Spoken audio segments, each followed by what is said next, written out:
Sa oras na ito ay dulog tayo sa mga salita ng Panginoon. Sa aklat ng Hebrews chapter 12.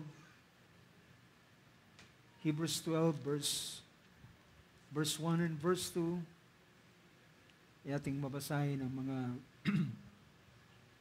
mga talatang ito. Dalawang verse lamang ang ating bibigyan ng pansin para sa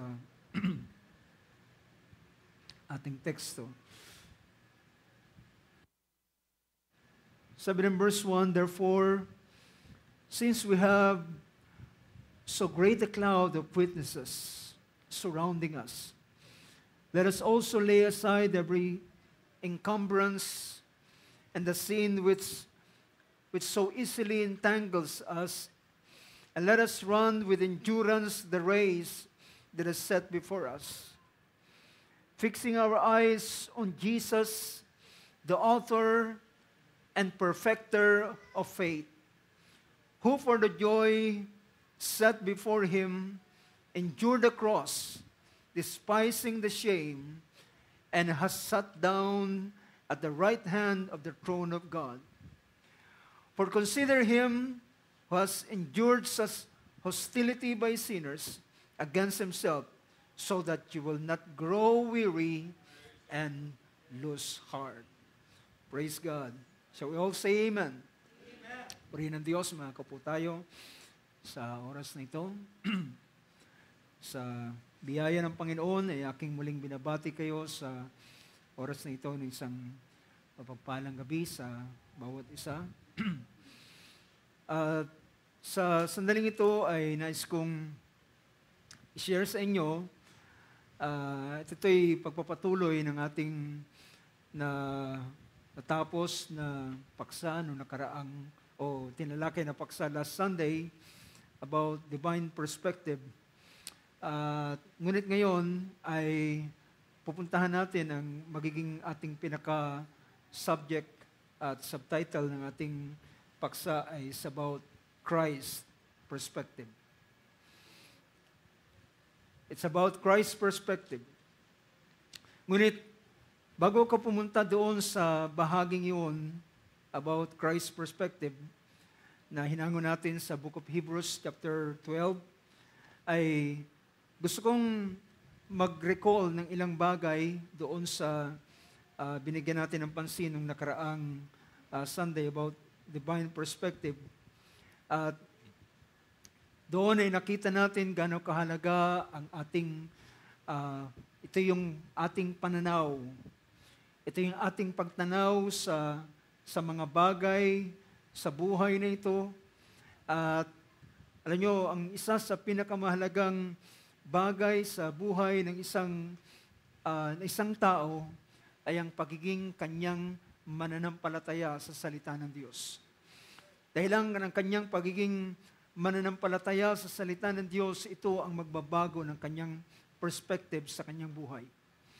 Dahilan ng lahat, ang kayang tanawin ng isang tao ay ayon lamang sa kanyang nakikita. Yun lamang ang kayang i-comprehend ng isang tao yung abot ng kanyang kaisipan. At kapag hindi na abot ng kanyang kaisipan, ang tao ay nagpapasimula ng ma-discourage, maging hopeless, at lalo na kapag ang isang tao ay tinaningan ng kanyang buhay at sinabihan ng doktor ang iyong buhay ay ganito na lamang. At kapag ang isang tao ay merong karamdaman, then ang nakikita ng doktor ay yung perspective ng doktor sa kanyang sitwasyon, sa kanyang kalalagayan, ay sasabihin niya na ito na lamang ang iyong tatagal ng iyong buhay. At mula sa ganong perspective ng doktor ay kanyang titingnan din naman at ang tao ay magpapasimulang maging hopeless sa kanyang kondisyon. Ngunit ang pinakamainam, mga kapatid, ay magkaroon ng isang tinatawag na bagong perspective. At ang bagong perspective na yan ay manggagaling hindi sa kanino mang tao, kundi sa Diyos mismo. Sa pamamagitan ng mga ng salita ng Panginoon, ng kanyang mga kasulatan, dahilan ng sabi ng Romans 10:17, faith comes by hearing and hearing by the Word of God. Ito yung nag-create ng isang panibagong perspective. At gusto kong puntahan ang isang bahagi na aking dagling na-share nung nakaraan, ngunit hindi ko ito na-include dahilan sa kakapusan ng ating oras. Pero pansinin ninyo, mga kapatid, sa buhay ng isang mananampalataya, sa buhay ng isang anak ng Diyos. Alam niyo ba, ang buhay ng isang anak ng Diyos, ang siyang tinatawag itong the most privileged people dito sa ibabaw ng lupa. Ang the most privileged people na sa ibabaw ng lupa ay walang iba kundi ang mga anak ng Diyos. How many can say amen to that? The most privileged people, dahilan sila ay sa kanila yung tinatawag. Alam niyo kung ang banal na kasulatan ay ating titingnan, pinakita ng Biblia na sa unang panahon, the most privileged people ay walang iba kundi ang Israel. Tingnan natin ang mga talata sa banal na kasulatan. Sabi nito na aklat ng Romans, sabi ng Book of Romans, sabi rito, sa chapter 9. Sa chapter 9, pinakita niya sa verse 1, I am telling the truth in Christ. I am not lying.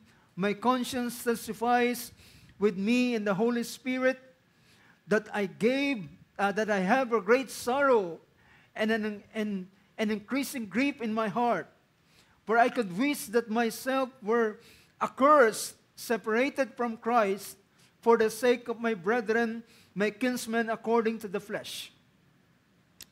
Who are Israelites? Now, dito ko gustong ipakita, mga kapatid, sa Old Testament, the most privileged people are the Israelites.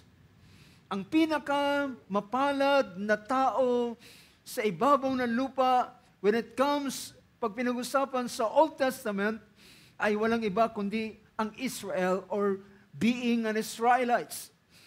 Verse 4, sabi nito, who are Israelites? Anong sabi diyan? To whom belongs the adoption as sons and the glory and the covenant and the giving of the law and the temple service and the promises. So pinakita rito ang napakalaking pribilehiyo ng isang Israelites. Na ang isang Israelites ay para sa kanya ang adoption as sons. Yung pagkukupkup, at alam natin kapag sinabing adoption as sons, ay ito ay pagbibigay sa isang tao ng karapatan ng mana na galing sa Diyos. At pinakita rito para rin sa kanila ang kalawalatian. Ang kalawalatian, pag sinabing kalawalatian is the honor, the glory, yung karangalan, yung paano sila itinaas ng Panginoon, paano sila nakilala sa buong sanlibutan, paano ang mga nations of the world ay natakot, they trembled in fear para sa Israelites, dahilan ang Diyos ay sumasa Kanya. Ang Panginoon ay kasama nila. So the glory and the covenants, see, yung tinatawag na covenants, sa ilalim ng covenants ay nadoon ng lahat ng privileges ng isang tao na nasa ilalim ng covenant. Ang giving of the law, ang kautusan na kung saan, kung sila ay susunod sa mga kautusan ng Diyos, ang pagpapala ng Panginoon ay surely ay mapapunta sa kanila. Yun yung tinatawag na dahilan bakit ibinigay ang kautusan. Ang kautusan ay hindi binigay para sila rendahan, para sila higpitan. Ang purpose ng kautusan, sabi ng banal na kasulatan, ay para ang blessing ay maparoon sa kanila. for the blessing na maging tiyak na ang pagpapala ay matanggap nila dahilan yung law, yung batas, ay magiging daan upang sila ay makalakad sa tinatawag na the path of life. As habang sila ay lumalakad sa path of life, sila ay magiging blessed at sila ang pagpapala ng Panginoon ay ibibigay sa kanila. So how privileged Israelites, gaano sila ka-pribilehiyong tao. Ngunit ang lahat ng ganitong bagay ay natanggap din naman ng mga anak ng Diyos na ipinanganak sa kanyang kaharian. How many can say amen to that? Ito ay tinanggap din naman ng mga anak ng Diyos. So I'm just pointing out how blessed are the Israelites when it comes sa Old Testament. At makikita natin, mga kapatid, ang isang bagay na nangyari. Now, ang aking pinapakita, ang isang anak ng Diyos ay maari siyang makaranas ng ilang mga bagay,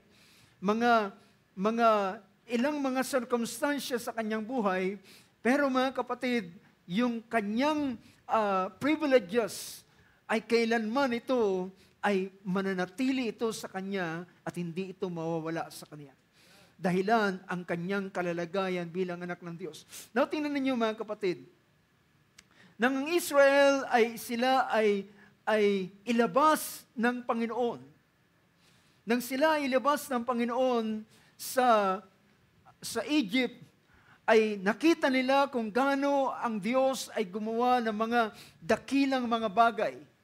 Nagpakita sa minang banal na kasulatan, if I'm not mistaken, sa Exodus chapter 19, ay inilabas sila sa pamamagitan ng dalawang pakpak, o kaya naman, ang sabi ng isang talata sa Old Testament ay pinakita, sila ay inilabas sa pamamagitan ng bisig at kapangyarihan ng kamay ng Diyos.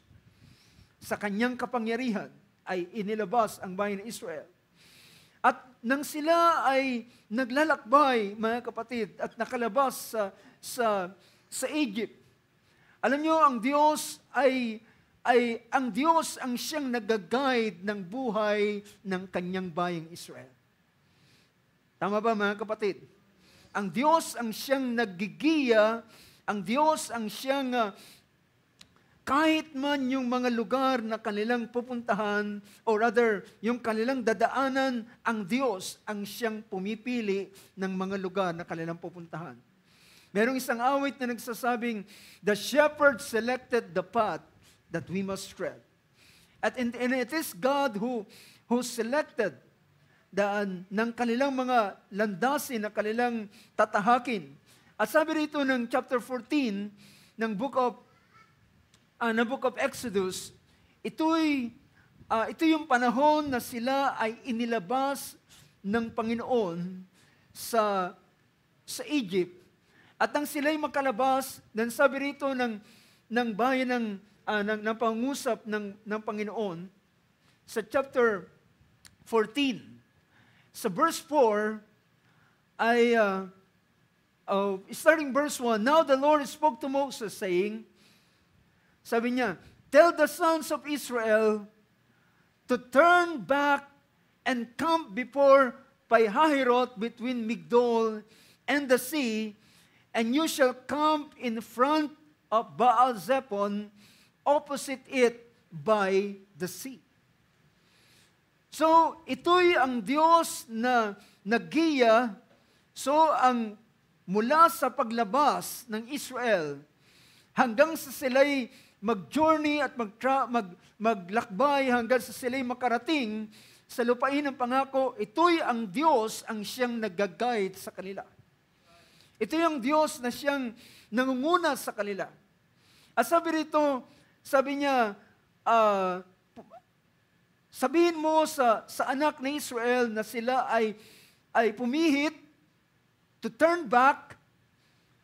Instead, sa isang direksyon, ay pinabalik sila ng Panginoon at sabi niya, mag-camp kayo sa lugar ng Pi-hahiroth sa pagitan ng Migdol at ng dagat. Ito'y ang Red Sea. sa pagitan ng Migdol at ng Red Sea. At sabi niya, at kayo ay magkampo doon and camp in front of Baal-zephon opposite by the Red Sea, by the sea. At nang sila ay sabi rito, For Pharaoh will say of the sons of Israel, they are wandering aimlessly in the land, and the wilderness has shut them in. See, pinakita sabi niya, sasabihin ni Paraon, alam ng Diyos ang magiging kaisipan ni Paraon. Sabi niya, sasabihin ni Paraon tungkol sa mga anak ni Israel, sila ay ma-entangle o sila ay masisilo o sila ay matatrap doon sa lugar na yon. At sabi niya, sasabihin nila, they are wandering aimlessly in the land, and the wilderness will shut them in. And verse 4, sabi niya, at aking pagmamatigasin ang puso ni Faraon, at kanyang hahabulin sila, at kayo'y mag-iimbot ng karangalan kay Faraon. Now, ang verse 4 ay gusto kong basahin, at pinapakita rito mga kapatid na sila ay dinala ng Panginoon sa isang lugar na sila ay matatrap. Ang Diyos ang siyang may kagustuhan ng ganitong bagay. Itinulot ng Diyos na sila ay malagay sa isang trap.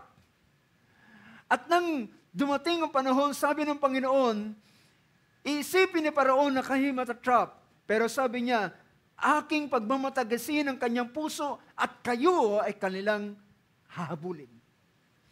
At gusto nila na kayo ay ibalik muli doon sa Egypt.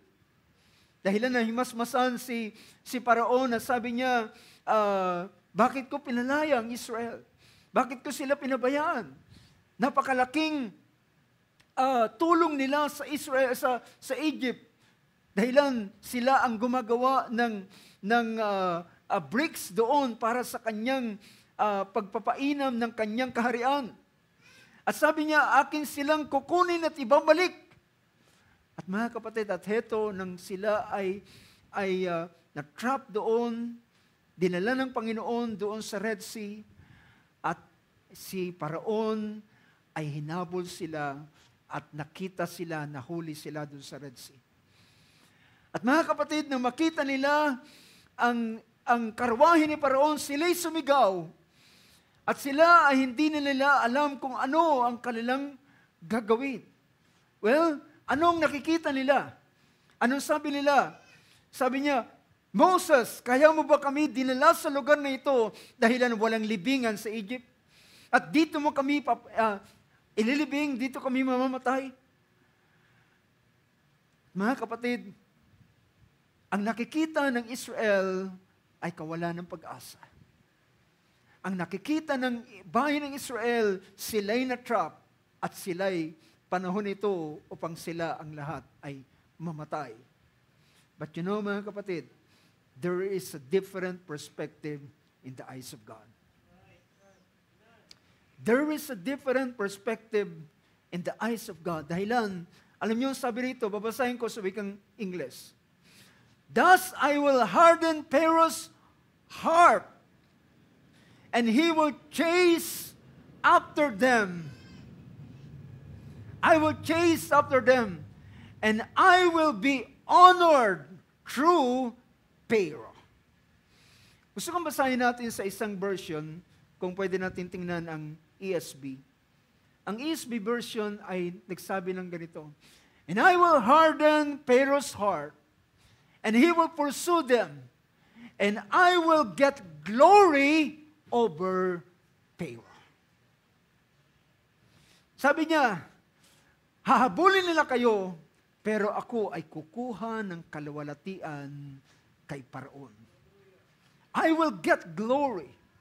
Alam niyo ba yung ganitong bagay ay ang sabi ng Panginoon, ang pinapakita niya, sila ay tila matatrap sa Red Sea, Pero ang gagawin ng Diyos, yung sitwasyon na kinaroroonan ay kukuha siya ng kaluwalhatian para sa kanyang sarili. God will be glorified doon sa sitwasyong yun. At yun yung perspective na hindi nakita ng bayang Israel. Ang nakita nila ay they are trapped.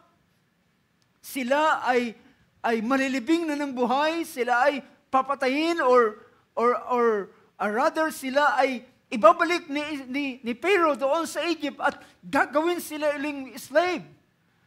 But no, brothers and sisters, hindi yun ang perspective ng Diyos. Hindi yun ang natatanaw ng Panginoon. Hindi yun ang kaisipan ng Diyos. Ang kaisipan ng Diyos, hahabulin nila kayo, pero kukuha ko ng kaluwalhatian kay Paraon. Ako ay maluluwalhati sa pamamagitan ni Paraon.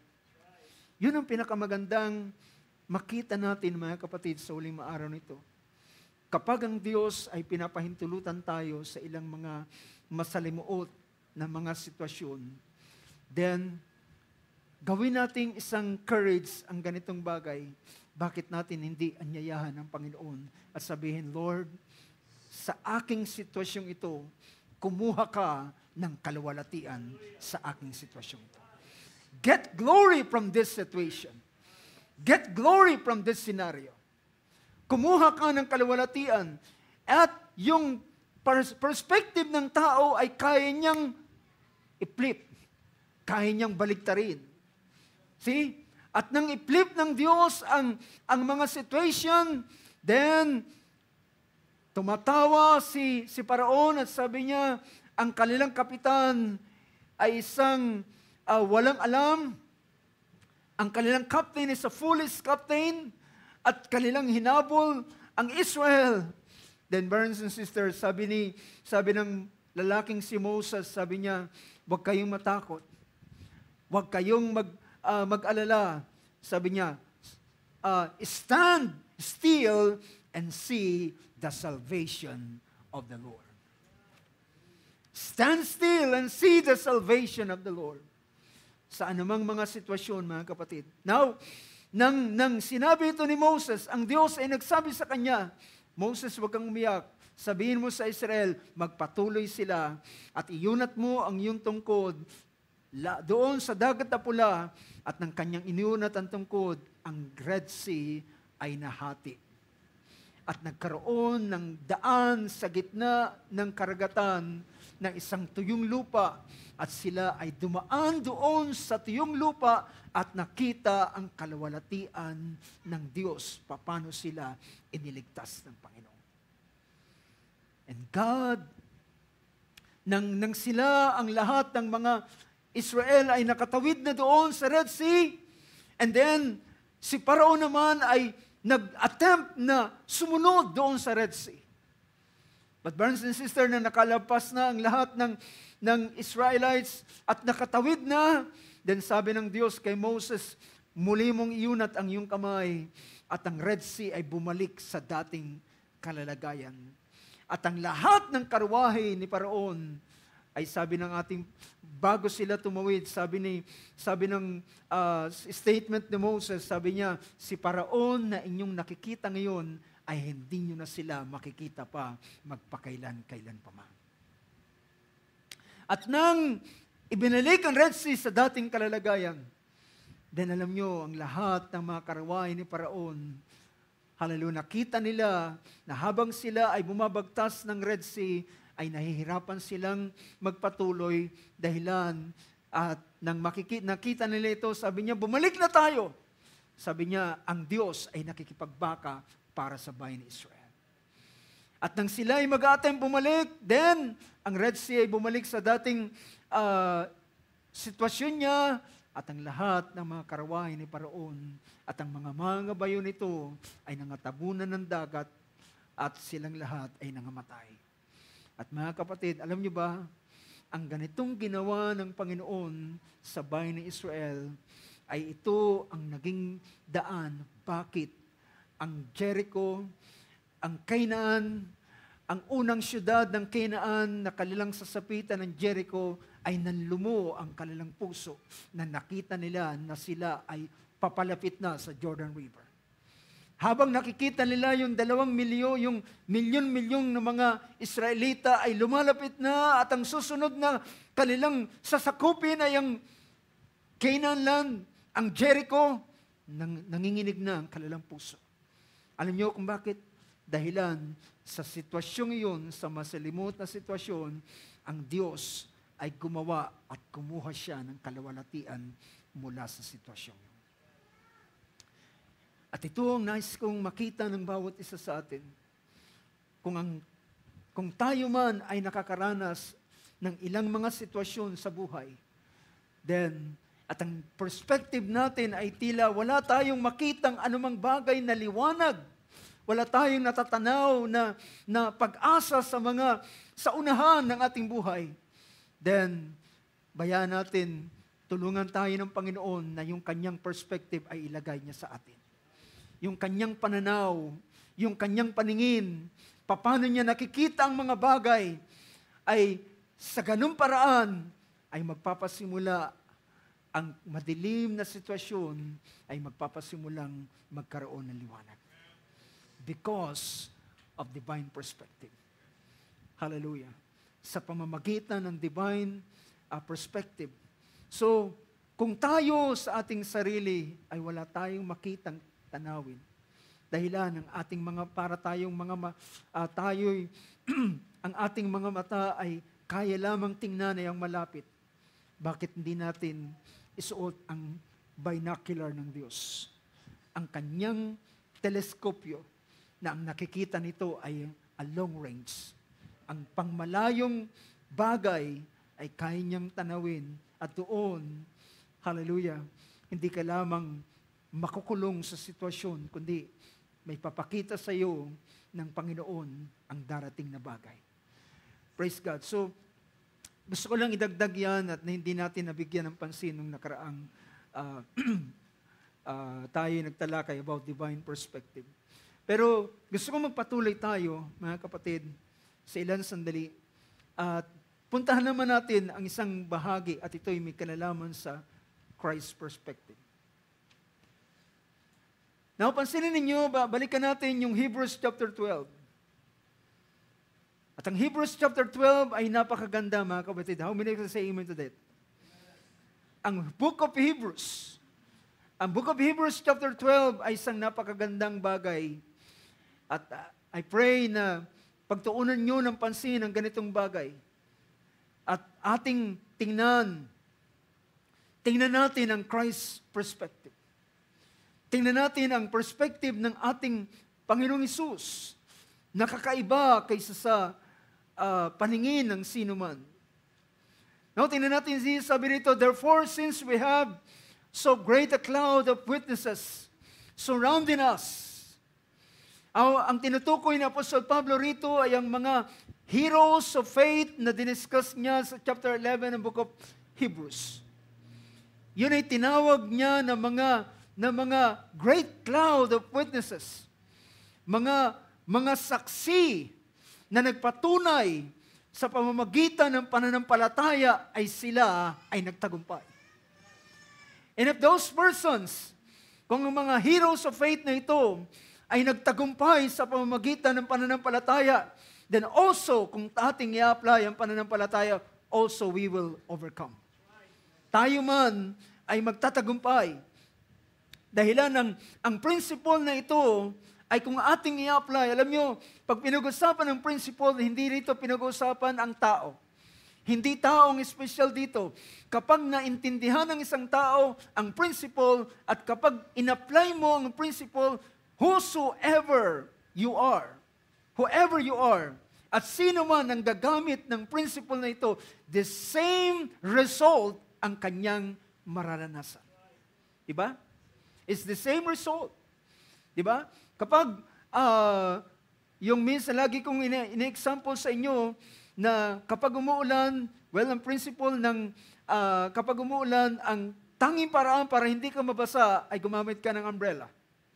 At kapag gumamit ka ng umbrella, lahat ng gumagamit ng umbrella ay hindi nababasa. Diba? And that's the principle. Yun yung principle para hindi ka mabasa ng ulan. So pinakita rito is the principle of faith. at pinakita niya ang napakadakilang bagay.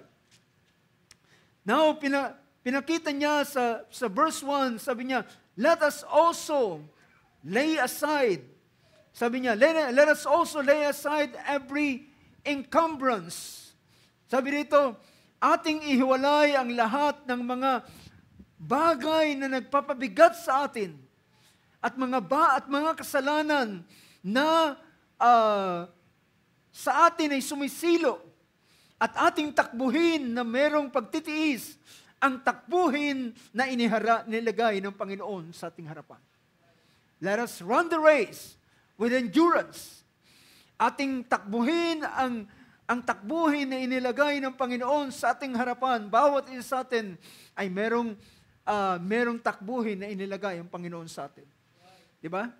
Bawat lalaki at babae, bawat mga anak ng Diyos ay meron silang takbuhin na tinatakbo. At sa panahong yan, well mga kapatid, hindi yan dapat tingnan ng sino man, kinakailangan mong tumakbo sa iyong sariling takbuhin na inilagay sa iyo. Then, sabi ng verse 2, so pinakita niya sa verse 1, let us run with endurance the race that is set before us. Let us run with endurance. And verse 2, fixing our eyes on Jesus. Sa ibang version, looking unto Jesus, the author and the finisher of our faith. Fixing our eyes on Jesus. So, ang ating pinag-uusapan ngayon is Christ's perspective. Tingnan natin, sabi niya, itingin natin ang ating mga mata kay Jesus, na siyang nagpasimula at siyang magtatapos ng ating pananampalataya. He's the author. Siya yung nagpasimula. And He is the perfecter. Siya rin ang magtatapos o magpapasakdal sa ating pananampalataya. Then gusto kong tingnan yung sumunod na verse. Tuloy natin ito habang sabi dito, fixing your eyes to Jesus, who for the joy that is set before Him endured the cross, despising the shame, and has sat down at the right hand of the throne of God. Now mga kapatid, alam niyo ba na merong ibang na tinatanaw ang ating Panginoon? Nakukuha niyo mga kapatid? Ulitin ko, alam niyo ba na meron siyang ibang nakikita? Habang siya ay nakatingin, alam niya kung ano ang kanyang mararanasan. Ano sabi rito? Who for the joy that is set before Him. Merong kung anong kagalakan. It's hard to explain, mga kapatid.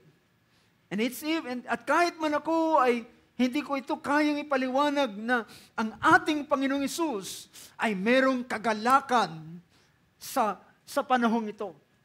Merong kagalakan sa Kanya. At ano yung kagalakang yon? Dahilan meron siyang bagay na ibang nakikita. Who for the joy that is set before Him, doon sa kagalakang na yon, ay nagawa niyang He endured the cross. And He despising the shame, and has sat down at the right hand of the throne of God.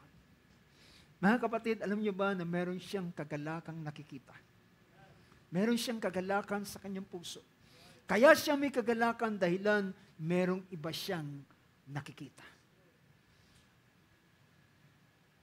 Ang tanging makikita natin sa unahan niya is the cross. It's the suffering. At malimit niyang sinasabi sa mga alagad, sabi niya, starting chapter 16 ng book of Matthew, doon siya nagpasimulang magsabi na sabi niya, ang anak ng tao ay paroroon sa Jerusalem. Siya'y pahihirapan, siya ay makakaranas ng maraming bagay, at siya ay papatayin. ngunit sa ikatlong araw, siya ay magbubuhay na maguli.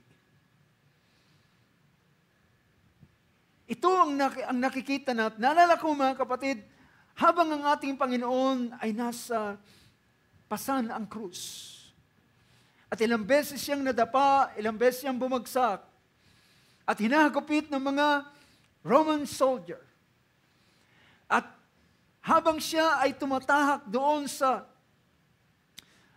sa way, papunta doon sa Golgotha, sa habang daan ay nakikita siya ng mga kababaihan. At yung mga babaeng ito ay nagsasabi, umiiyak. They wept, they lament. Dahilan sa naranasan ng ating Panginoon. Ngunit alam nyo, habang sila ay umiiyak, nakikita ang suffering na naranasan ng ating Panginoon. Ang sabi ni Jesus sa kanila, wag ako ang inyong iyakan. Wag ako ang inyong iyakan, iyakan ninyo ang inyong sarili. Don't weep for me, sabi niya, don't weep for me. Weep for yourselves.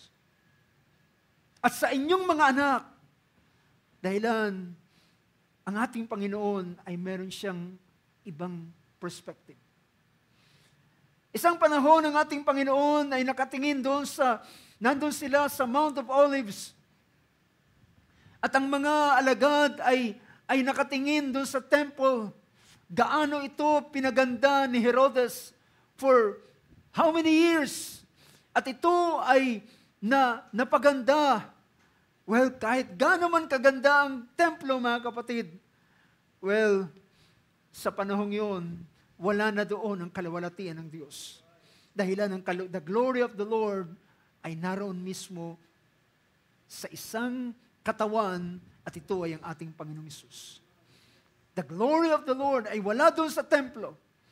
At sabi ng mga alagad, Panginoon, tingnan mo yung temple. Gaano siya kaganda, gaano ito napakainam. Ngunit habang nakatingin ang ating Panginoon, sabi niya, darating ang panahon, ang templong yan ay walang bato na matitirang nakapatong sa ibabaw ng bato. Lahat ito ay iwawasak. Iba ang nakikita ng ating Panginoon. Dahilan ang nakikita niya doon sa temple at sa Jerusalem is the pending judgment na darating sa Jerusalem. Habang siya ay bumababa ng kabundukan at papunta sa Jerusalem at tinatanaw niya ang Jerusalem, umiiyak ang ating Panginoon. At siya'y umiiyak at sinasabi niya, oh, Jerusalem, Jerusalem. He wept, he wailed. At sinasabi niya, Jerusalem, Jerusalem. Gaano ilang panahon na aking sinikap na kayo'y ipunin na kagaya ng inakay sa ilalim ng pakpak ng inahing manok, ngunit ayaw kayo. Darating ang panahon na ang Jerusalem ay makararanas ng pagkawasak. You know, brothers and sisters, iba ang ating Panginoon tumingin. Iba ang kanyang nakikita kapag siya ay tumitingin. Dahilan ang kanyang ginagamit, hindi ang present situation. Or hindi ang kanyang tinitingnan. It's not the present situation. It's the future. Ito ay ayon sa sinasabi ng salita ng Diyos. Kung ano ay sinasabi ng salita ng Diyos, doon niya ayon sa hula, ayon sa bagay na mangyayari sa Jerusalem, yun ang kanyang tinitingnan, is not the present situation. Hindi ang kanyang kagandahan at kalawalatian, kundi alam niya, there is a pending judgment for Jerusalem. Well, nakikita natin, ibang-iba ang pananaw ng ating Panginoon kaysa sa pananaw ng tao. At ngayon, ang ating Panginoon ay nakaharap sa Luke, kung hindi magkamali, Luke chapter 9, ay doon, habang si Jesus ay nananalangin in the Mount Transfiguration, ay nagbago siya ng anyo. At nakita ng mga alagad that Jesus is talking with Moses and Elijah. At habang siya ay kapag-usap, narinig ng mga alagad, ang kanilang pinag-uusapan is about the thing that He will suffer in Jerusalem. Ang bagay na kanyang maranasan, na kanyang hirap na pagdadaanan doon sa Jerusalem. At alam niyo mga kapatid, kung titingnan natin ang bagay nito, sabi rito, fixing our eyes to Jesus, who for the joy that is set before Him, endured the cross, despising the shame. Bakit niya natagalan ang cross? Bakit niya natagalan ng kahihiyan? Bakit niya nawalang halaga sa kabila na merong kahihiyan siyang maranasan?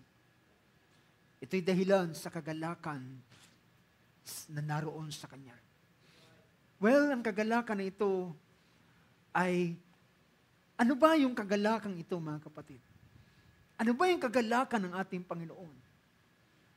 Well, kung babalikan natin ang paggawa, ang paglalang ng ating Panginoon, ang paglalang ng Diyos, alam niyo ba kung saan siya pinakamasaya?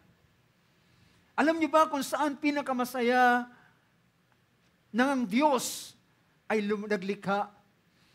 Ang pinakamasaya ay pagkatapos niyang lalangin ang tao. Do you get the point?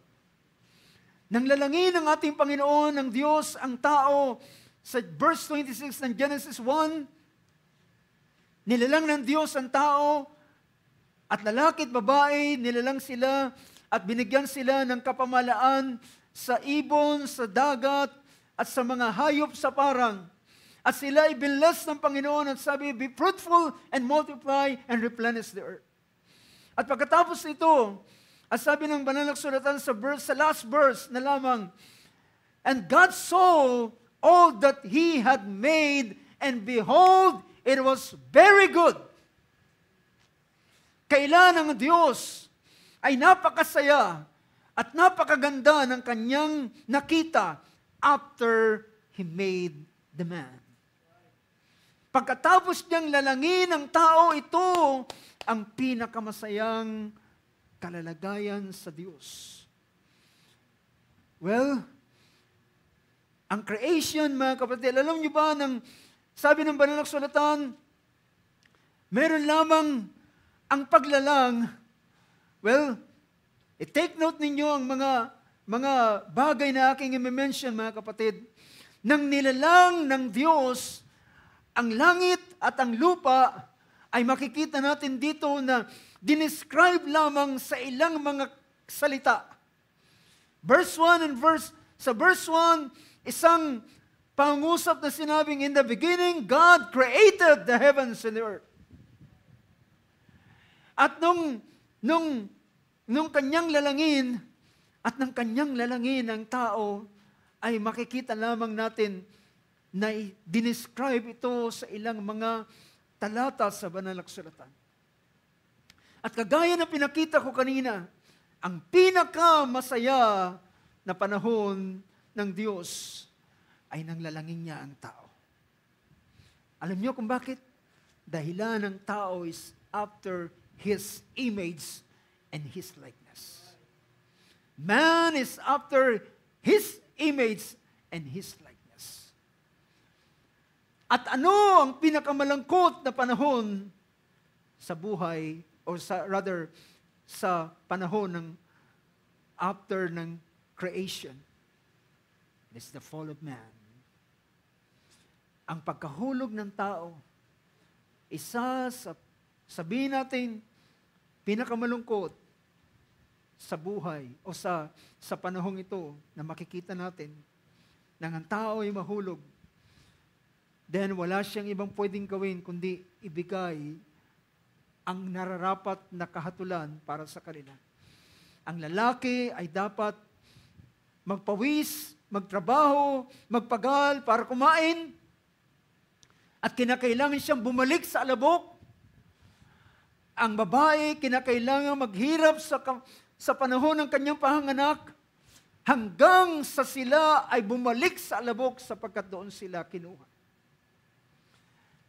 At ang pinakamalungkot, isa sa senaryong ito na pinakamalungkot ay nang palayasin ng Diyos ang lalaki at babae sa halamanan at sila ay napawalay sa Panginoon. Ito yung kalungkutan na makikita natin. Now, mga kapatid, kung ang nakikita ninyo ang pinaproject ko na kalungkutan ng Diyos, ay nakita natin pagdating ng Genesis chapter 6, ang Diyos, sabi rito ng verse Genesis 6, nakita ng Diyos, sabi rito, verse 5, and the Lord saw that the wickedness of man was great on the earth, and that every intent of the thoughts and of his heart was evil continually. Verse 6, and the Lord was sorry that he had made man on the earth. Alam niyo yung ibig sabihin yan? Nalungkot siya, nalumbay siya nang makita niya ang kalalagayan ng tao. Na ano ng tao? Ang tao is fleshly. Ang tao ay naging worldly na.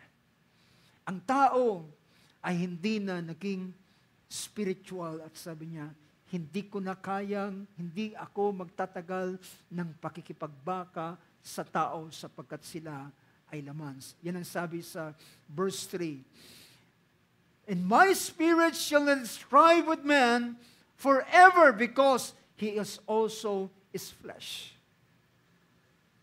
Ito yung mga pinapakita kong kalungkutan ng Diyos nang makita niya ang kalalagayan ng tao. Ang tao ang ayon sa kanyang wangis at larawan. Mga kapatid, nadarama niyo ba ang kalungkutan ng Diyos sa panahon ito?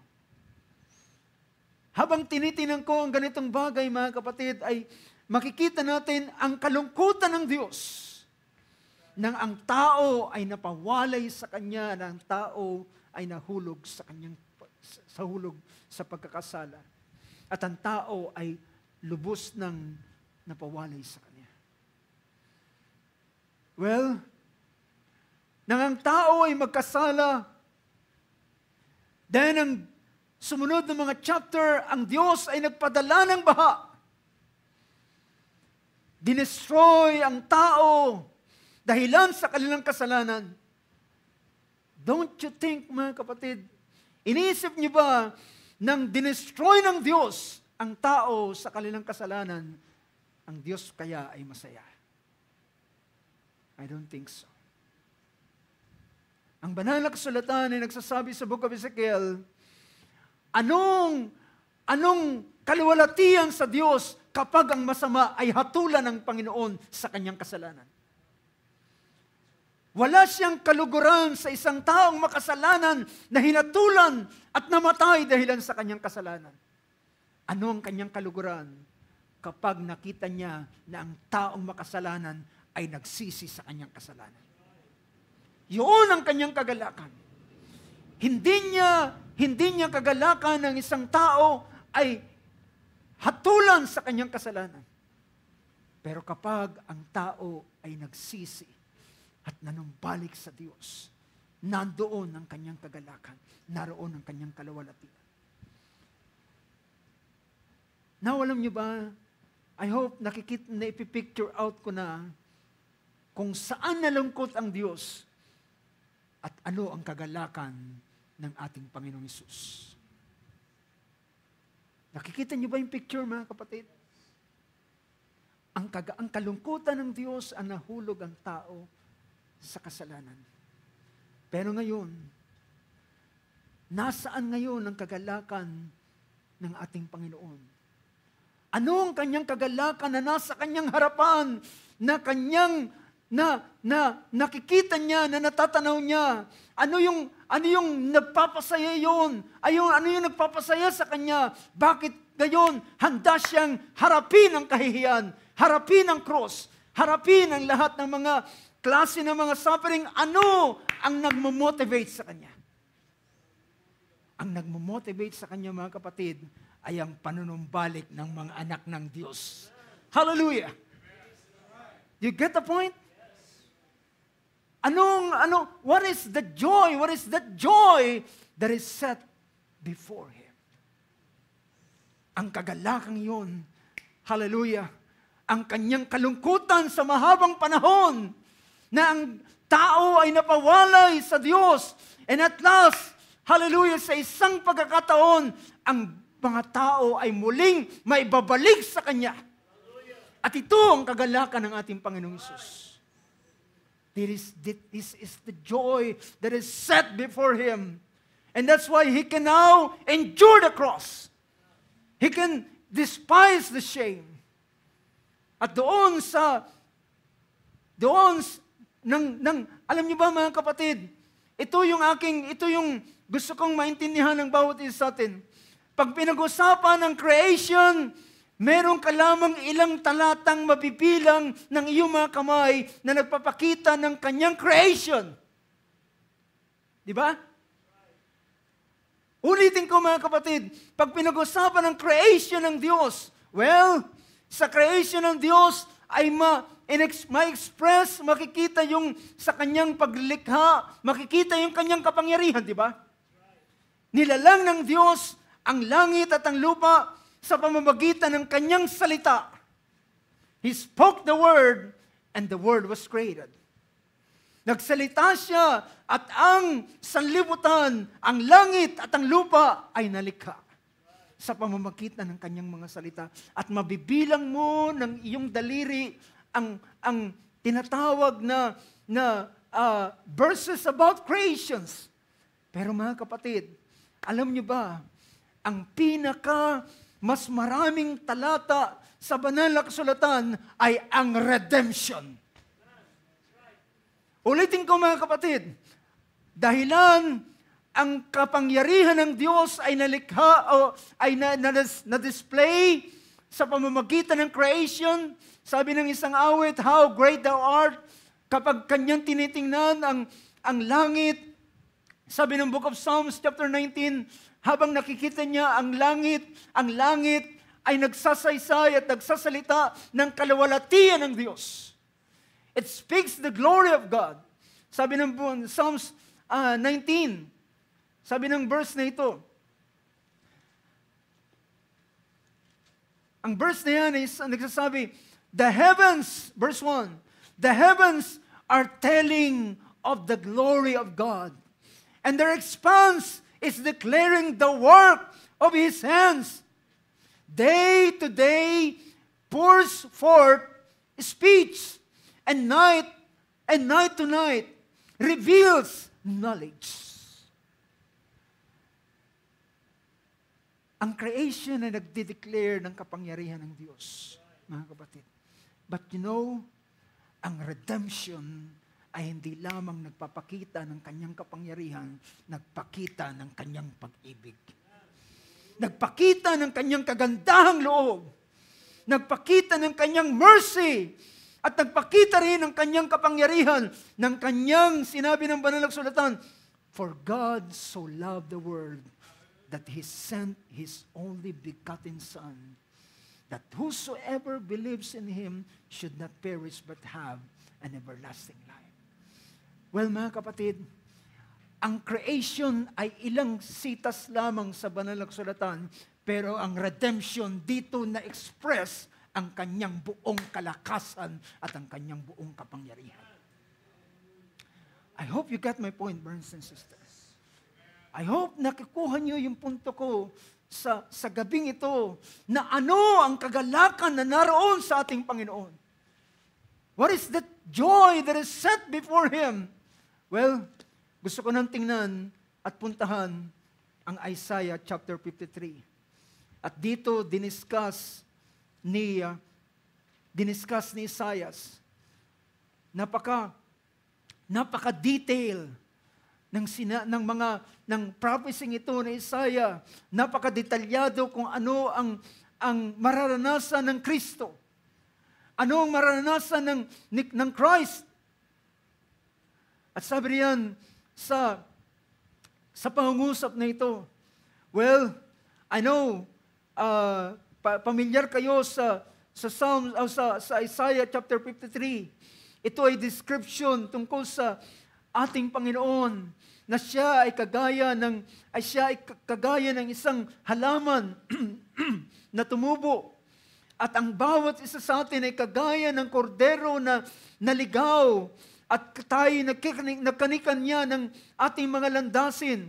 At siya naman ay kagaya ng kordero na pipi at sa harapan ng kanyang manggugupit. At dinescribe ang maraming bagay. At alam nyo yung mga bagay na ito. Pero, sabi rito, sabi ng verse 10, gusto kong tingnan ng verse 10. Verse 10, but the Lord was pleased to crush him.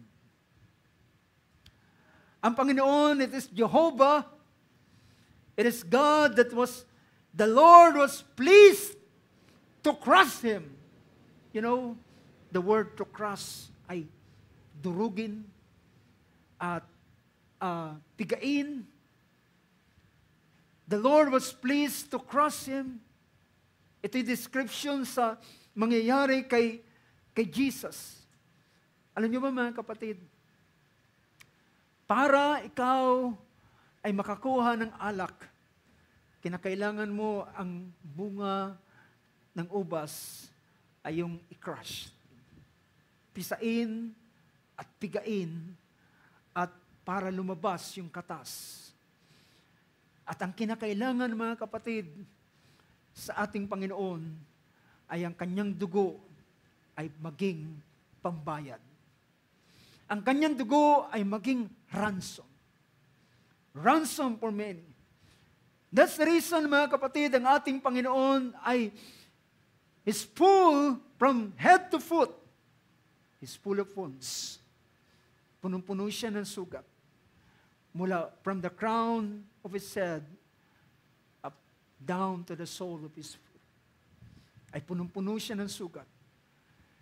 At merong isang awit na nagsasabing, there is a fountain that is filled with blood, flows from Emmanuel's vein.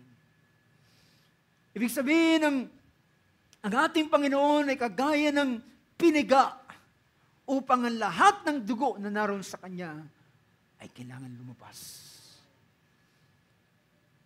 Up to the last drop of His blood ay tumigis para sa katubusan.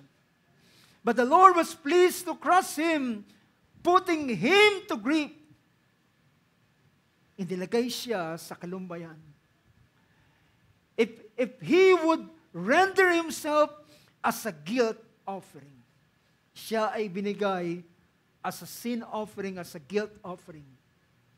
And brothers and sisters, alam niyo ba kung ano yung nasa harapan ng Panginoon para sa kanyang kagalakan? Ayan sumunod na praise. Sabi niya, the Lord was pleased to crush him, putting him to grief. If he would render himself as a guilt offering, he will see his offspring. He will see his offspring. At ito yung nasa harapan ng ating Panginoon na kanyang kagalakan. Alam ko, ang mga ina ay makaka-relate sa ganitong bagay.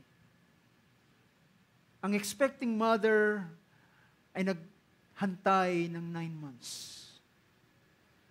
Pero, at the end ng 9 months, alam niya, she will pass through suffering. Siya ay dadaan sa isang paghihirap. Sa tinatawag na birth pains. Sa isang sakit na hindi kayang ipaliwanag. Pero mga kapatid, kinakailangan niyang tiisin at kinakailangan niyang daanan ang ganitong bagay. Dahilan, inaantay niya yung baby na isang pagkatapos nun ay kanyang mahawakan at kanyang maalagaan. Yun ang nagiging,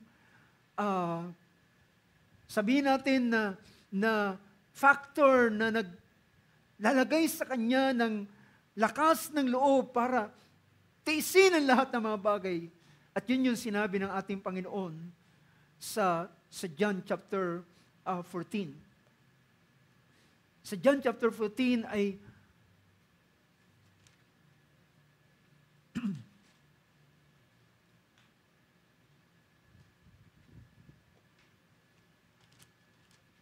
or chapter 16 rather. Sabi ng verse 21, Whoever woman is in labor, she has pain because his hour has come.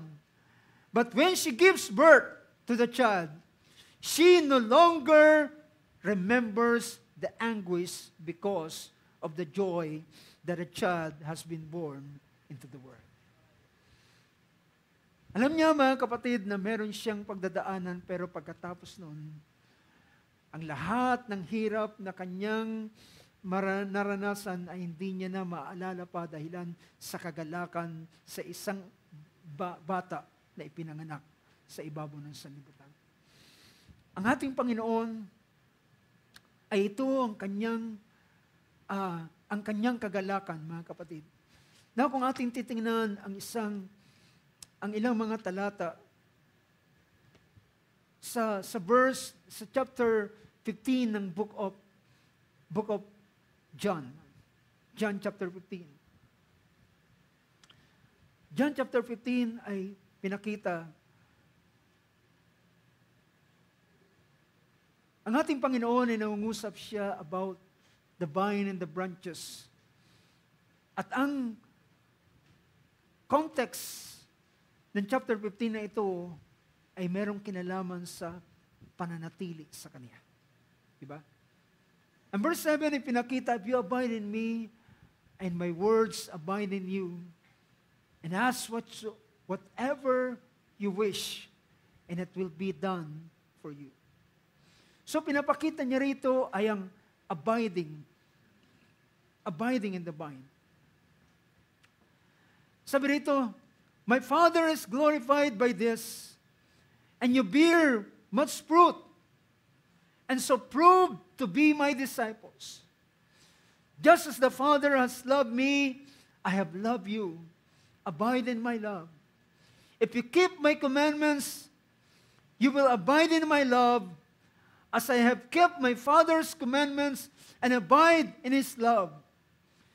These things I have spoken to you, so that, ano yan? So that my joy may be in you. And that your joy may be full. Meron siyang tinutukoy dito na kanyang kagalakan. What is His joy? My joy. These things have I spoken. Sabi niya, so that my joy may be in you, and that your joy may be made full. Balikan muna natin yung Isaiah chapter 53 na binabasa natin kanina. Pinakita roon ang karanasan ng ating Panginoon na sabi niya, but the Lord was pleased to crush him, putting him to grief.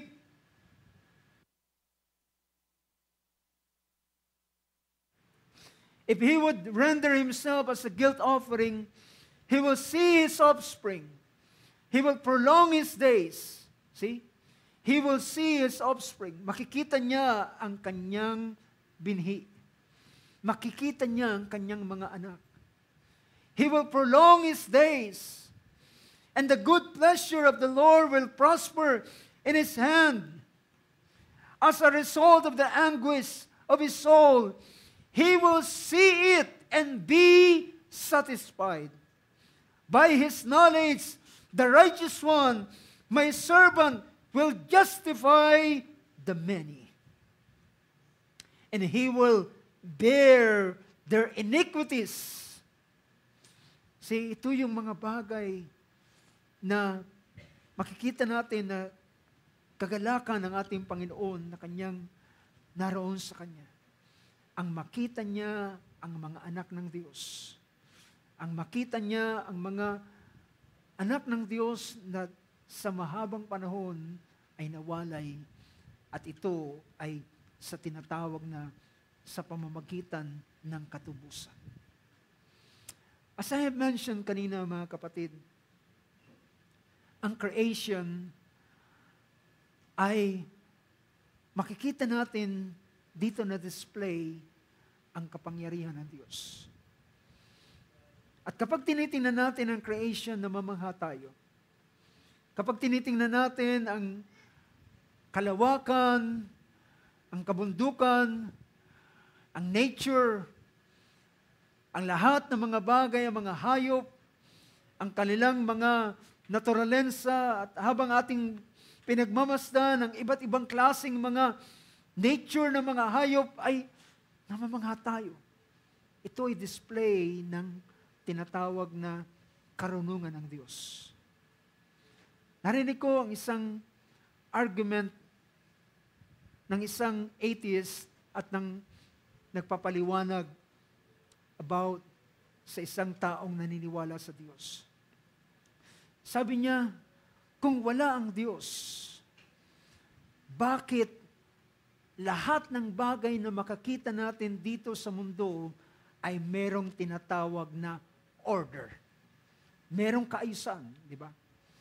Ang mga bituin, ang planeta ay merong kaayusan.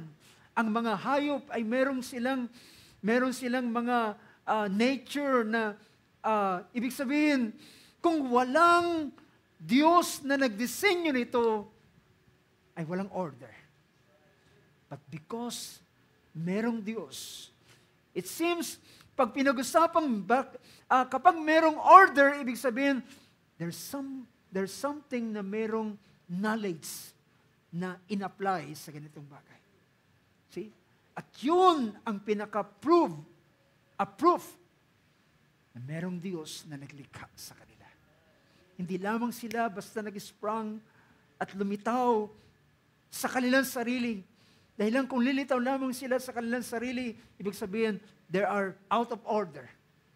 Pero dahilan sa merong order ang lahat, ibig sabihin, merong Diyos na naglikha sa bawat bagay na ito.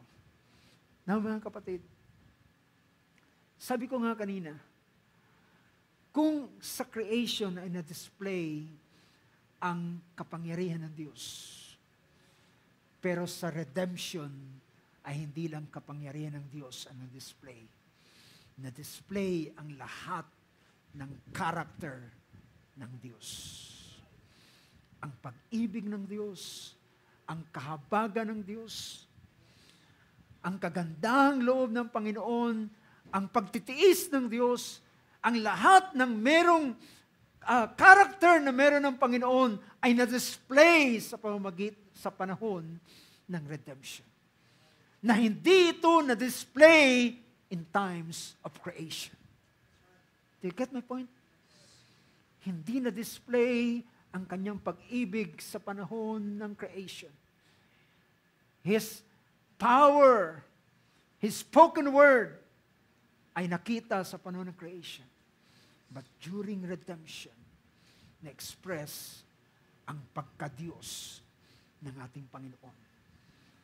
At dito natin masasabi mga kapatid, kung ang creation ay meron lamang ilang mga talata sa banal na kasulatan, pero pag pinag-usapan mo ang redemption, all throughout the scripture, from Genesis to Revelation, makikita mo ang kasaysayan ng katubusan. Makikita mo sa bawat sitas ang pagpapakita ng katubusan. Now, tingnan natin mga kapatid. Hallelujah. Sabi roon, ano ang kagalakan ng ating Panginoon? Ang kagalakan niya ay makita ang mga anak ng Diyos na nawala, na nawala, naligaw, at upang sila ay makapanumbalik. Sabi ng ating Panginoon, doon sa verse na yan, na ating binibigyan ng pansin, yung salitang my joy. Sa verse 11 ay pinakita roon, these things I have spoken to you, that my joy may be in you, and that your joy may be full.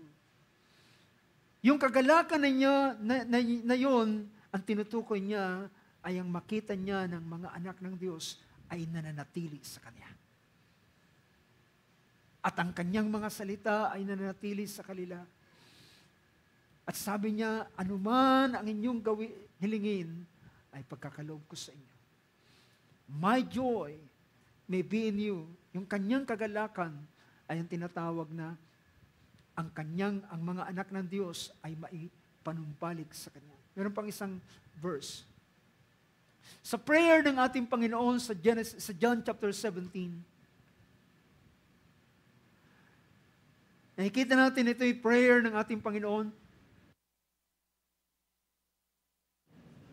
Sabi ng verse 13 na lamang ang aking babasahin at mainam ang whole chapter ng chapter 17. Sabi rito, but now I am coming to you, and these things I speak in the word, that they may have my joy fulfilled in themselves. Tinutukoy niya rito yung salitang my joy. At ang context ng ating Panginoon o ang context ng chapter 17 ng Book of John ay ang kanyang prayer para sa kanyang mga alagad, sa kanyang disciples, at di lamang sa kanila, kundi sa mga kaluluwa na tatanggap sa kanilang pangangaral. At yung mga kaluluwang ito, yung mga taong ito na mananampalataya sa kanila, ibig sabihin, ito yung mga taong i-reconcile sa ating Panginoon. At ito yung mga tao na later on ay sila ay magiging kaisa muli ng ating Panginoon. At ito yung tinatawag niya, that they may have my joy. This joy, mga kapatid, this is the fullness of joy na maranasan ng isang tao sa panahon na siya ay naging kaisa ng ating Panginoong Jesucristo. Now, mga kapatid, tingnan ninyo ang ilang talinghaga na binanggit ng ating Panginoon sa Luke chapter 16. Luke chapter 16. Or rather, chapter 15 rather. Alam niyo ba na ang Luke chapter 15, kung inyong papansinin ng parable ng ating Panginoon, whole chapter ng chapter 15 is about the lost. Naintindihan niyo ba, mga kapatid?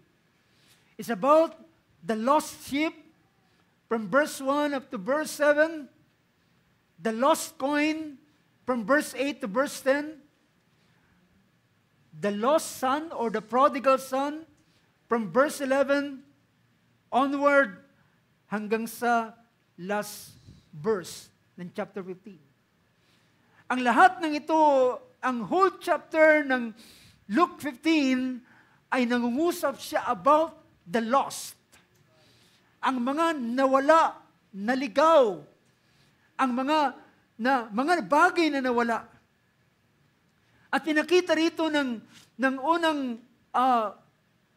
unang bahagi ng talinghaga ng chapter 15 about the lost sheep. Sabi rito, dahilan yung mga tao ay nagsasabi ng ganito, now all the tax collectors and sinners were coming near him to listen to him.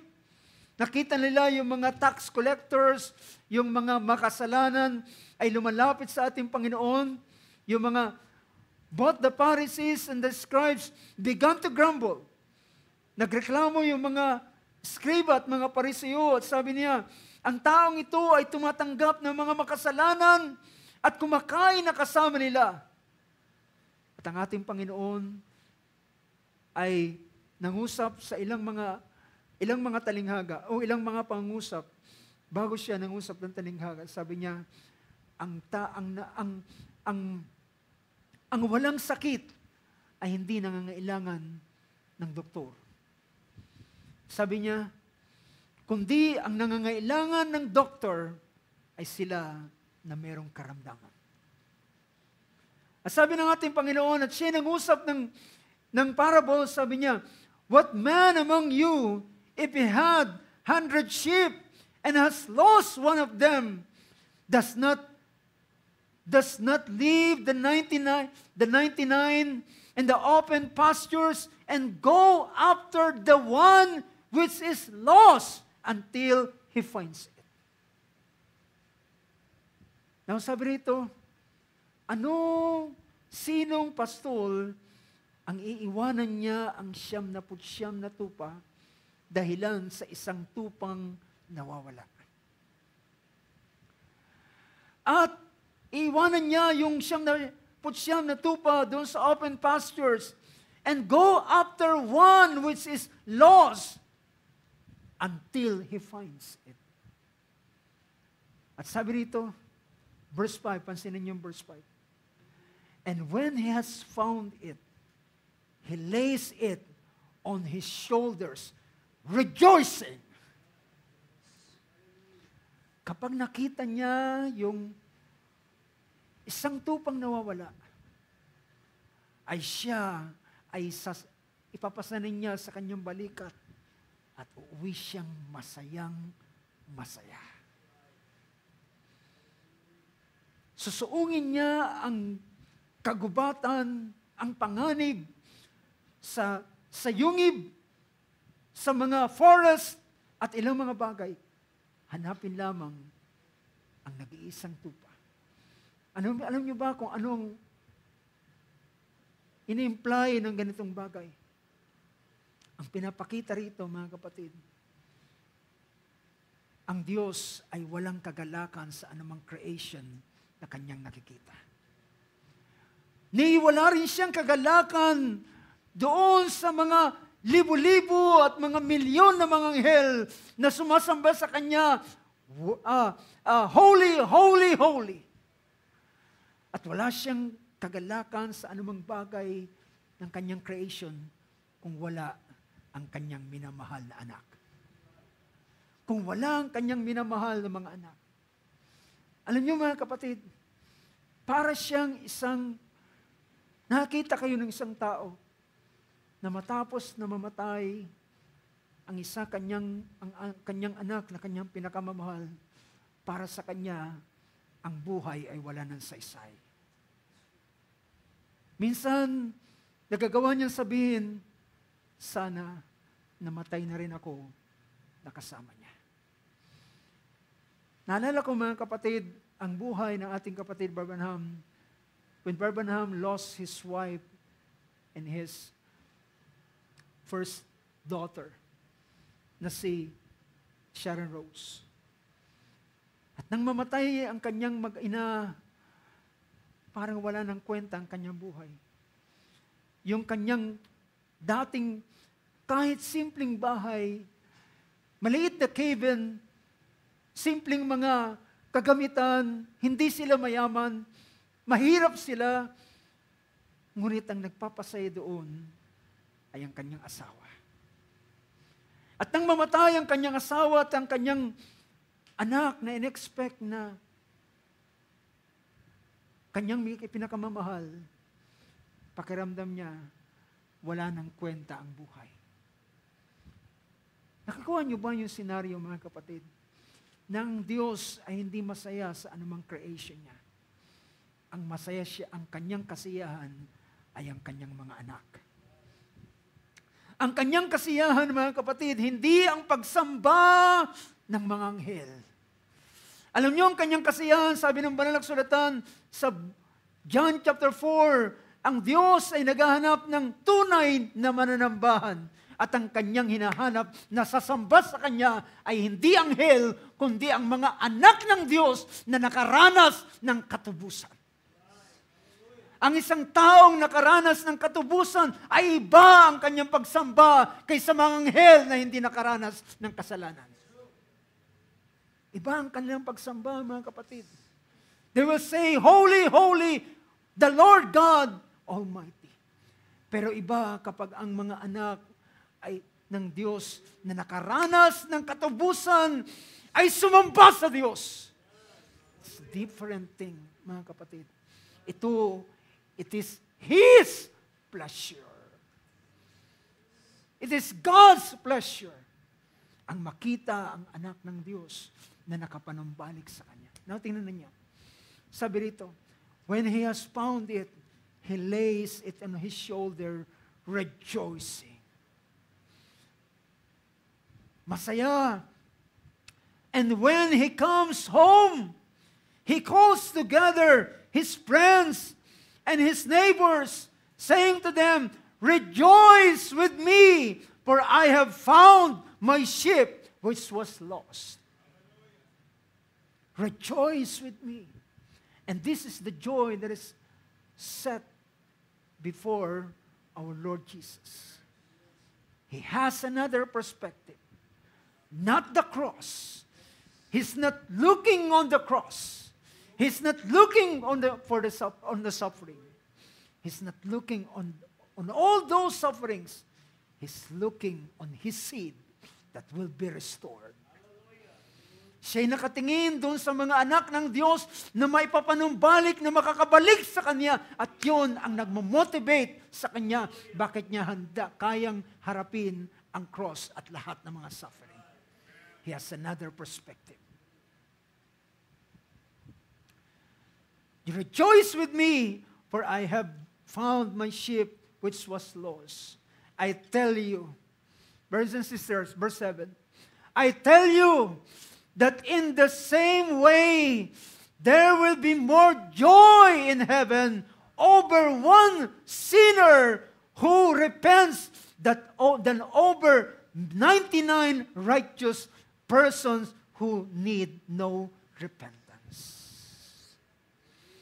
Merong kagalakan. Alam niyo mga kapatid, ang kagalakan ng Diyos ay kagalakan ni Kristo at kagalakan ng mga anghel sa sangkalangitan kapag ang isang anak ay naipanumbalik sa Kanya. That's the joy. That's the joy. Ang kagalakan sa langit kapag ang isang makasalanan ay naipapanumbalik sa Kanya. Praise God. The next parable is about the lost coin. Or what woman, if she has 10 silver coins and loses 1 coin, does not light a lamp and sweep the house and search carefully until he finds it. Isa lamang, bakit kaya hindi sila sabihin ng babaeng ito? Well, meron pa rin naman akong 9 silver coins. At pabayaan ko na yung 1 coin na yun, isa lang naman siya. Pero mga kapatid, ito ay merong bagay na significance. At sabi rito, dahilan doon sa isang coin na yun, ng silver coins na nawala, ay nag-ilaw siya ng lampara, winalis ang buong bahay, naghanap, hanggat maaari, kung kinakailangan, sabi pa ng kasabihan, kung kinakailangan, baliktarin yung bahay para lamang makita yung bagay nito. And when she has found it, she calls together her friends and neighbors saying, Rejoice with me, for I have found the coin which I had lost. In the same way, I tell you, there is a joy in the presence of the angels of God over one sinner who repents. What is the joy that is set before him? And the prodigal son, ang kwento, the story about the prodigal son, isang anak, ang bunso, kinuha ang kanyang bahagi, pumunta sa malayong lugar, inaksaya sa isang riotous living, sa isang pag-aaksayang pamumuhay, prodigal living. At siya ay napawalay sa kanyang ama. At isang araw, naghirap ang anak at halos gusto nang kumain ng pinapakain sa baboy. Pero naalala niya, meron akong tatay, meron akong ama, meron akong bahay.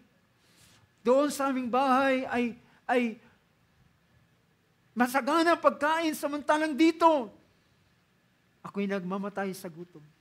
Sabi niya, babalik ako sa aking ama. Sasabihin ko, ako'y nagkasala laban sa iyo at sa langit. Hindi na ako karapat-dapat na maging isa sa iyong anak. Pero mga kapatid, nang makita siya ng kanyang ama, in faraway distance, ang ama ang siyang unang tumakbo at niyakap ang kanyang anak. At nagsasalita ang anak ay hindi niya na pinansin yung mga bagay na sinasabi ng kanyang anak. Ang kanyang sinabi, kunin niyo ang pinakamagandang robe sa kanya at isaot sa kanya. Kunin ang singsing, lagyan siya ng singsing. Bigyan siya ng panyapak. At sabi niya, tayo'y magkasaya sapagkat ang anak kong ito ay namatay na, ngunit siya ngayon ay buhay. Siya'y nawala, ngunit ngayon siya ay nasumpungan. Now I know, brothers and sisters, what is that joy that is set before our Lord Jesus. And that joy, mga kapatid, ay makita ka, ikaw at ako, na makapanumbalik sa Kanya. And that's the reason He endured the cross. He despised the shame. Tiniis niya ang kahihiyan. Mga kapatid, tiniis ng ating Panginoon ang lahat ng bagay. Dahilan, ang kapalit nito ay ang bawat isa sa atin. Ang kapalit ng bagay na yan. Now, tingnan niyo ang Hebrews chapter 2, lang sandali bago ko magtatapos. Gusto ko lamang i-quote ang verse na ito ng Hebrews chapter 2. Ang verse 9 na nagpapakita rito ng verse 9. But we do see Him who was made for a little lower than the angels, namely Jesus, because of the suffering of death, crowned with glory and honor, so that by the grace of God, He might taste death for everyone. Tinikman niya suffering of death, taste death for everyone. Napakagandang bigyan ng highlights yan sa ang verse na yan. Tinikman niya ang kamatayan. Tiniis niya ang hirap o the suffering of death. Sabi ng verse 10, sapagkat, sabi rito, it was fitting for Him, for whom are all things, and through whom are all things, in what? In bringing many sons unto glory. In bringing many sons. unto glory. Tingnan nga natin ulit sa Tagalog.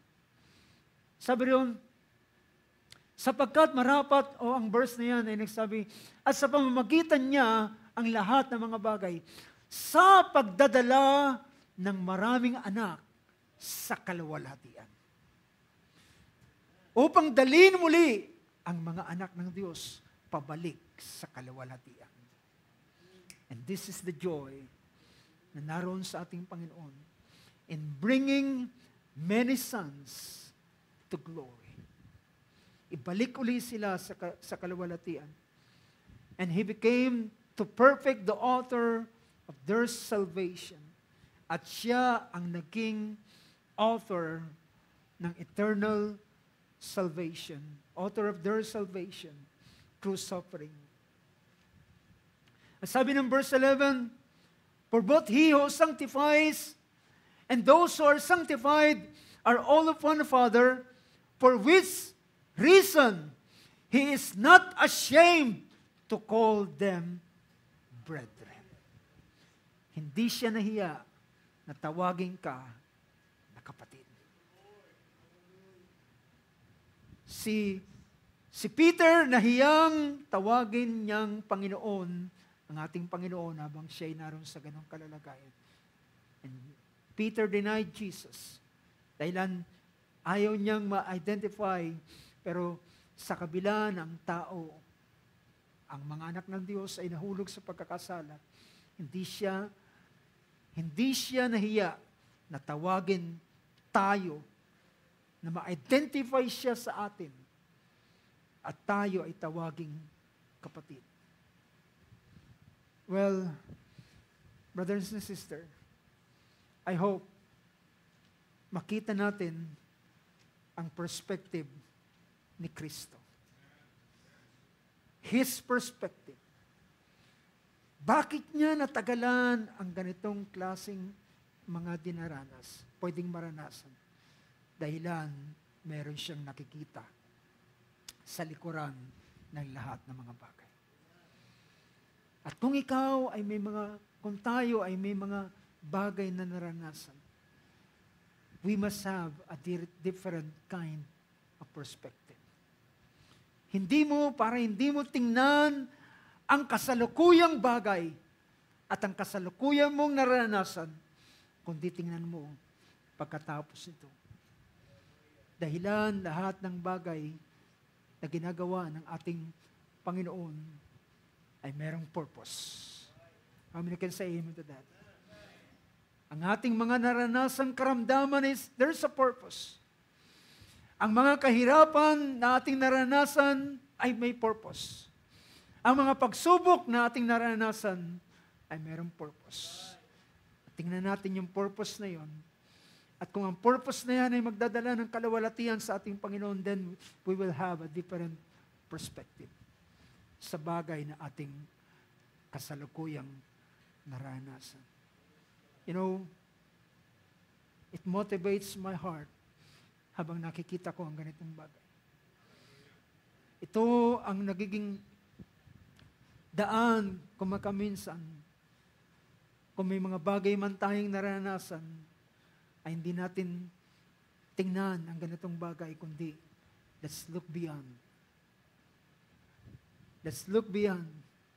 Dahilan, ang Panginoon ay hindi ka rin niya tiningnan sa iyong kasalanan. Sabi ng awit, He looked beyond our fault and He saw our need. God bless you. Let's all stand. Hallelujah. Marami natin palakpakan ng ating Panginoon, mga kapatid. Hallelujah. Uwitin natin ang awit niyan. He looked beyond our fault because He has a different perspective. Meron siyang ibang pananaw.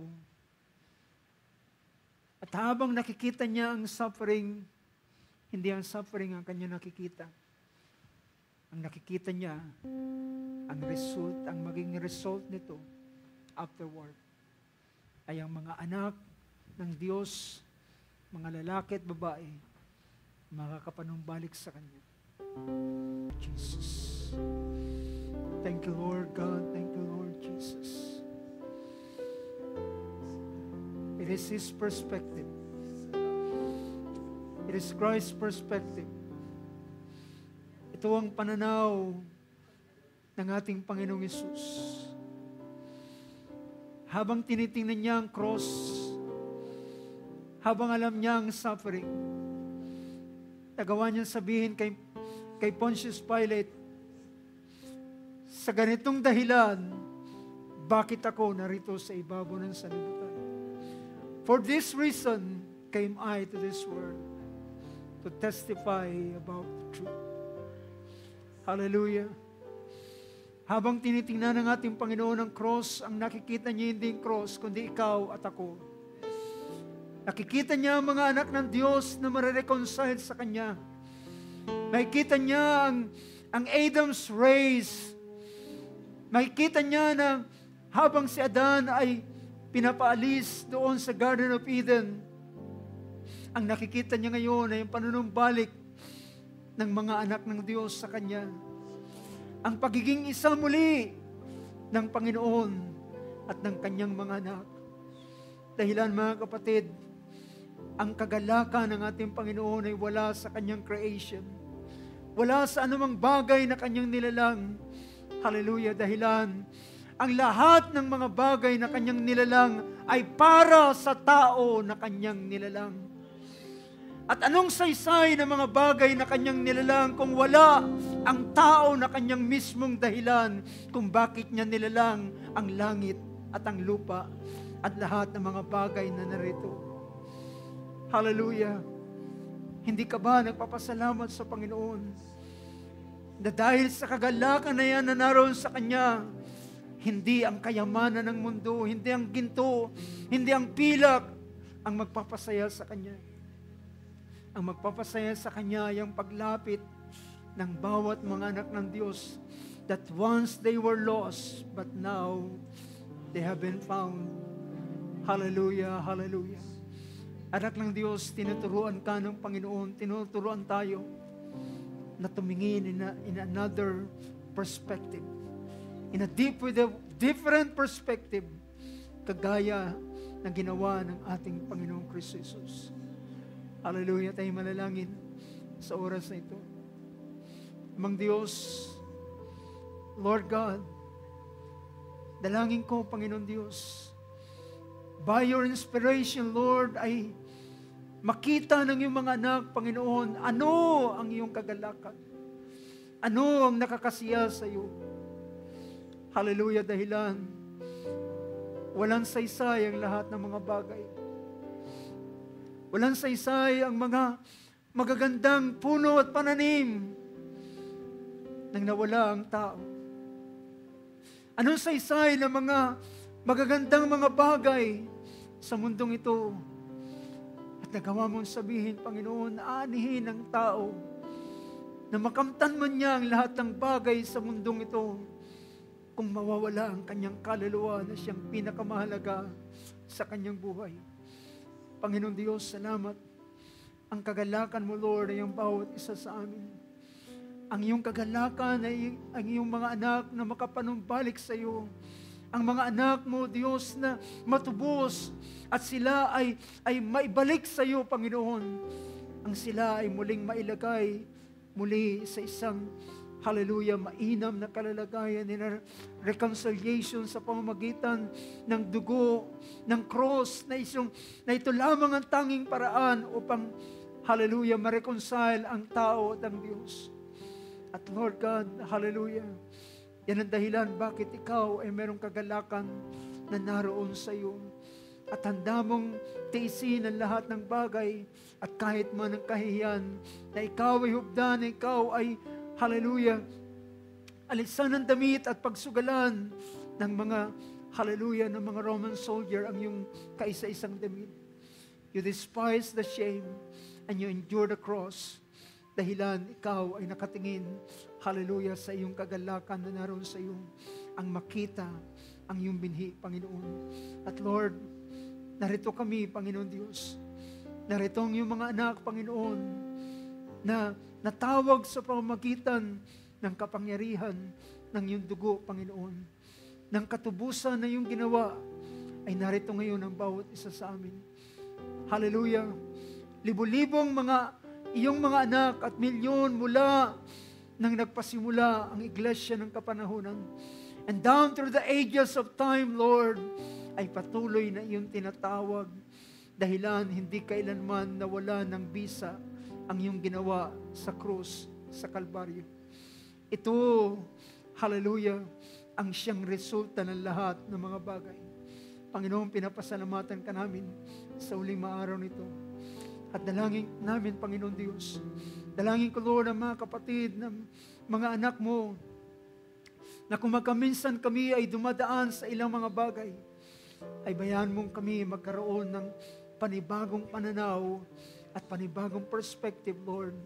Hindi kami nakatingin lamang sa pansamantala, sa malapit, sa kasalukuyang aming naranasan, kundi, Lord God, hallelujah, nais ka naming anyayahan sa aming mga situation, sa aming mga senaryo. At mula sa mga sitwasyon na meron kami, kumuha ka ng kaluwalhatian. Gumawa ka ng iyong kapangyarihan, Lord. Ipakita mo, Diyos, ang iyong himala, ang iyong kababalaghan, ang signs and wonders, Lord, sa aming mga sitwasyon, sa aming buhay, Panginoon. At pag nakita namin ang iyong gawa, O Diyos, magbabalik kami ng kapurihan sa iyo at makikita namin, hallelujah, O Lord God, kagaya ng iyong mga lingkod na nabuhay sa pananampalataya. Si David, habang nakikita niya ang higante, hindi ang higante ang kanyang nakikita. Ang nakikita niya ay ang pag-alipusta ng, hallelujah, ng isang higanteng hindi tuli. Hallelujah, isang taong wala sa ilalim ng tipan na inaalipusta ang mga anak ng Diyos. At Lord God, yun ang nag-motivate sa kanya, yun ang kanyang perspective, Panginoon. Sa kabila ng mga tao, kahit ang hari ay natatakot, ngunit Lord God, hallelujah, ang courage na ibinigay mo sa kanya, hallelujah, ay siyang naging daan sa kanyang pagtatagumpay. Lord, I pray for this courage, Lord, sa puso ng iyong mga anak sa uling araw nito. Dalangin ko, Lord, ang courage sa kanino man na iyong mga anak sa uling araw nito, lalaki at babae, hallelujah, anuman ang bagay na kanilang pinagdaraanan sa buhay, Panginoon. O Lord, tumanay sakit o karamdaman, ito man, O Lord, ay mga sitwasyon sa buhay at sa pamilya at anong pa mang mga bagay. O Lord, give us another and different perspective na siyang magmamotivate sa amin, na alam namin, Lord, alam namin meron kang magagawa sa anumang sitwasyon sa buhay ng bawat isa sa amin. Lord, we give you thanks and honor. We give you praise, Lord God. We give you glory.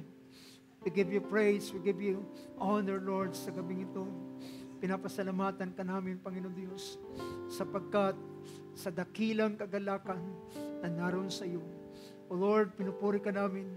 At sa gabing ito, magtatapos kami sa maliit na gawain. Bayaan mong umuwi kami na mayroong patuloy na bagong pananaw sa buhay at bagong pagtingin, O Diyos. At ang i-invoke namin ay ang iyong paggawa sa buhay ng bawat isa sa amin, Panginoon Diyos. Hallelujah. Purihin ka, Panginoon. Ingatan mo ang bawat isa sa aming pag-iwalay. At kami, O Diyos, ay panumbalik mo sa dakong ito, ibalik mo sa dakong ito na may patuloy na expectation sa iyong mga dakilang gawa sa bawat isa sa amin. Sa pangalan ng aming Panginoong Hesus, O Lord God, sa iyong karangalan. In Jesus Christ's mighty name, we pray. Amen and amen. Hallelujah. Shall we all say amen? Shall we say